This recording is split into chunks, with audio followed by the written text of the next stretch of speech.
Hello and welcome you all dear students. JKSSB की तरफ से आज एक बहुत ही इम्पॉर्टेंट एंड खुशी वाली नोटिफिकेशन आई है regarding the conduct of examination of JE civil. अभी तक जो एग्जामिनेशन कैलेंडर आते थे उनको मैं कहता था माइक्रोस्कोपिक एग्ज़ाम कैलेंडर, बिकॉज जिन वैकेंसीज़ की एग्ज़ाम डेट होती थी उनमें नंबर ऑफ़ वैकेंसीज़ कहीं पे 2 होती थी, कहीं पे 3 होती थी और कहीं पे इवन एक वैकेंसी होती थी। लेकिन ये पहला ऐसा एग्ज़ाम होगा जिसमें नंबर ऑफ़ वैकेंसीज़ बहुत ज़्यादा हैं। बहुत सारे बच्चे इस वक्त एडजस्ट हो जाएंगे जो काफ़ी टाइम से प्रेपरेशन कर रहे थे, उनका एग्ज़ामिनेशन होने वाला है। और जो एग्ज़ाम है वो कब के लिए स्केड्यूल है, वो 19 नवंबर को जेई सिविल का एग्ज़ाम होगा। सबसे पहले हम यही प्रे करेंगे कि ये एग्ज़ाम अब एग्जैक्ट डेट पे होगा। उसके बाद जेकेएसएसबी से हम एक और डिमांड करेंगे, बाकी जो एग्ज़ाम है उनका भी आप एग्ज़ाम कैलेंडर निकालो। ये एग्ज़ाम डेट है, ये एग्ज़ाम कैलेंडर नहीं है। ये आपने एक स्पेसिफिक एग्ज़ाम की आपने एक डेट निकाले। अगर इस तरह से आप करोगे फिर आपको 15-20 साल चाहिए जितनी भी वैकेंसीज़ हैं। अगर आप इस तरह से एक एक जो पोस्ट है उनके लिए एग्ज़ाम होगा तो काफ़ी टाइम लगेगा।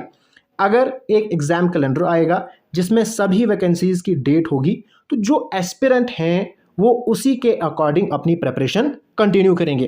बिकॉज जम्मू एंड कश्मीर में अनएम्प्लॉयमेंट है इस वक्त। मेजॉरिटी ऑफ द एस्पिरेंट्स क्या कर रहे हैं, वो कहीं काम कर रहे हैं, कोई प्राइवेट स्कूल में पढ़ा रहा है, कोई कहीं पे है, कोई कहीं पे है। जब उनको एक एग्जामिनेशन की डेट आएगी तो वो अपनी प्रेपरेशन उसी के अकॉर्डिंग कंटिन्यू करेंगे। बाकी जिनका घर थोड़ा अच्छा है वो आज भी पढ़ रहे हैं, लेकिन अगर जेकेएसएसबी गरीब एस्पिरेंट्स का भी सोचेगी तो वो थोड़ा टाइम पहले ही एग्ज़ाम डेट निकाल देगी। अगर फॉर एग्जांपल दिसंबर में फाइनेंस का या वीएलडब्ल्यू का एग्ज़ाम होने वाला है तो आज ही विद इन डेज अगर उसकी एग्ज़ाम डेट आएगी तो बहुत सारे एस्पिरेंट जो कहीं प्राइवेट में काम कर रहे हैं वो सब छोड़ के इस वक्त जेकेएसएसबी की प्रेपरेशन करेंगे। अब हमारी जेकेएसएसबी से यही डिमांड है, बाकी जितनी भी पेंडिंग वैकेंसीज़ हैं उनका भी आप एग्ज़ाम कंडक्ट कराओ। बिकॉज अब आपने स्टार्ट कर लिया है, ये एक मेजर रिक्रूटमेंट है।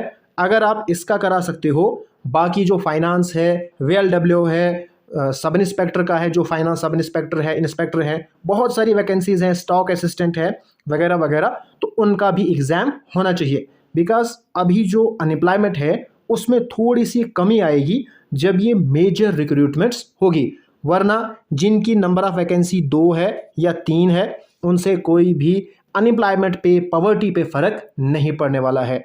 तो हमारी जो है बीजेपी गवर्नमेंट से भी, एडमिनिस्ट्रेशन से यही डिमांड है, ख़ास करके जो इस वक्त करंट जिनकी गवर्नमेंट है बीजेपी से हमें यही डिमांड है कि अभी आगे इलेक्शन होने वाले हैं। अगर आप कुछ करना चाहते हो तो अनएम्प्लॉयड यूथ के लिए कुछ करो, फिर ही जाके ये यूथ आपके लिए कुछ करेगी। वरना अगर आप इनके लिए कुछ नहीं करोगे तो आपके लिए भी कुछ नहीं होने वाला है। तो यही हमारी डिमांड रहेगी। बाकी जो जेई वाले हैं उनके लिए ऑल द बेस्ट। जाओ अच्छे से प्रेपरेशन करो, अपना आप पूरा फुल पोटेंशियल के साथ अपनी प्रेपरेशन करो। बाकी जो भी आपकी किस्मत में होगा वो आपको मिल जाएगा, ठीक है। अगर आपने तो सिलेबस ऑलरेडी पढ़ा होगा, आपको तो सिलेबस की ज़रूरत भी नहीं होगी, वो यहाँ पे अटैच है, बट मुझे लगता है इसकी आपको कोई भी ज़रूरत नहीं पड़ेगी।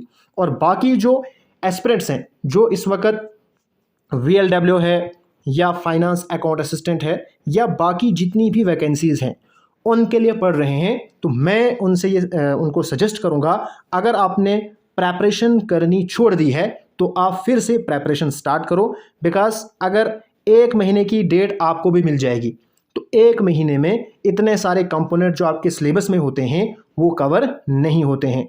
तो आज से आप अपनी प्रेपरेशन स्टार्ट करो, तो आपका जब एग्ज़ाम होगा तब आपकी प्रेपरेशन अच्छे से हुई होगी, ठीक है। So all the best.